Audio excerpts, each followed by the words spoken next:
Welcome to my channel. আজকে আমি তোমাদের বাটা মাছের ঝোল করে দেখাবো। দেখো, তার জন্য আমি বাটা মাছ এখানে ভেজে রেখেছি, আর কড়াইতে আমি ভেজেছি বলে একটু তেল আছে, আর এতে সামান্য একটু তেল দিয়ে নেব। তেলটা একটু গরম হয়ে গেলে তারপরে আমি কিছুটা গোটা মশলা দেব এইখানে। তো গোটা মশলার মধ্যে আমি দেখো তেজপাতা আর কালো জিরে আর একটা এলাচ ফোড়ন দেব। এই ফোড়নটা দিলে কিন্তু ফ্লেভারটা একদম অন্যরকম চলে আসবে, তো তার জন্য আমি এই ফোড়নটা দিব।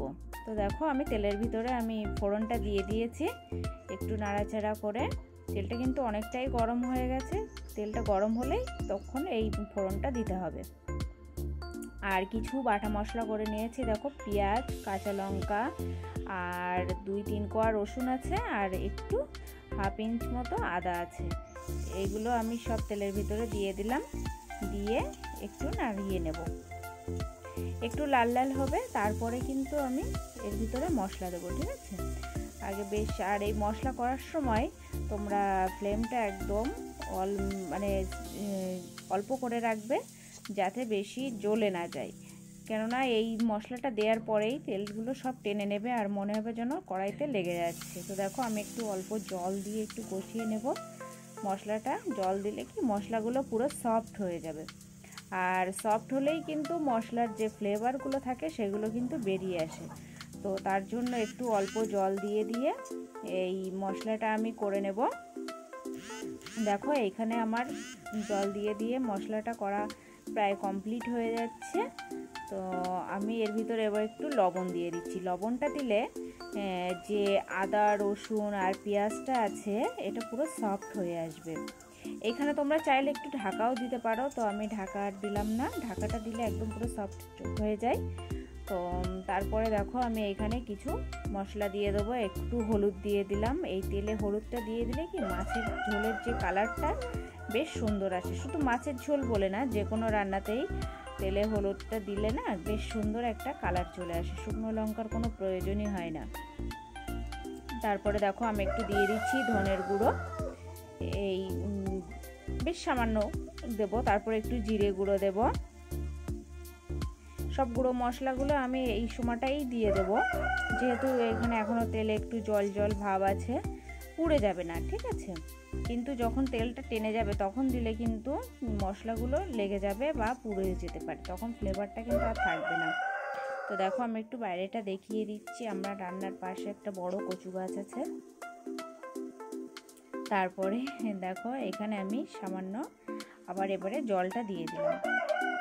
এবারে যে ঝোলে যে জলটা দেব সেই জলটা আমি দিয়ে দেব। যতটা পরিমাণে তোমার মাছ থাকবে সেই পরিমাণে তোমরা জলটা দেবে। আমার এখানে 4টে মাছ আছে, তো আমি সেই পরিমাণে জলটা দিলাম। দিয়ে দেখো, আমি একটু ঢাকা দিয়ে রেখেছিলাম, তারপরে জলটা ফুটে গেছে। ফুটে যাওয়ার পরে আমি এই মাছগুলো এবার একটা একটা করে ছেড়ে দেবো ওর ভিতরে।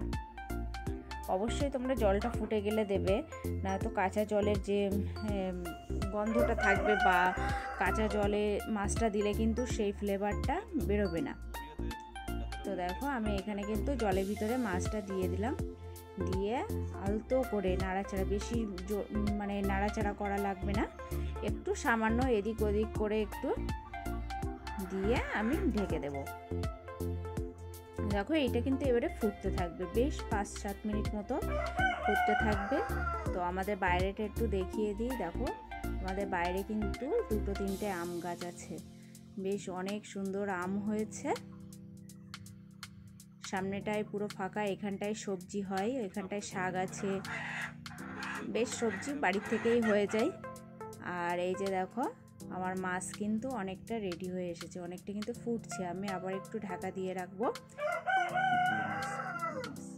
এটা কিন্তু অবশ্যই তোমরা দেখবে, আমাদের কিন্তু বাজারের মাছ না, এটা কিন্তু পুকুরের মাছ। হ্যাঁ, খেতে কিন্তু ভীষণই টেস্টি।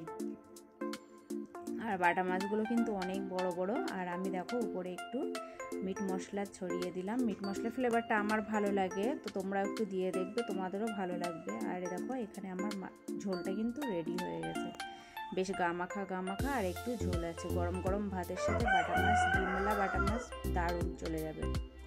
তো বন্ধুরা, কেমন লাগলো এই রান্নাটা? একদম সাধারণ একটা রান্না। তো যদি ভালো লাগে অবশ্যই সবাই কমেন্ট করবে, লাইক করবে। আর আমার চ্যানেলটা একটু সাবস্ক্রাইব করে দেবে। তো দেখো আমি এখানে একটা গামলার ভিতরে নিয়ে নিলাম। দেখো মাছগুলো কত বড় বড়, গামলাটাই কিন্তু ধরছেই না। তো দেখো মাছগুলো আমি একটু সেটিং করে দিলাম। তো কেমন লাগলো অবশ্যই তোমরা সবাই কমেন্ট করো। আর এরকম সাধারণ টাইপের ভিডিও দেখার জন্য আমার চ্যানেলটা অবশ্যই সাবস্ক্রাইব করো। তো সবাই ভালো থাকবে, বাই।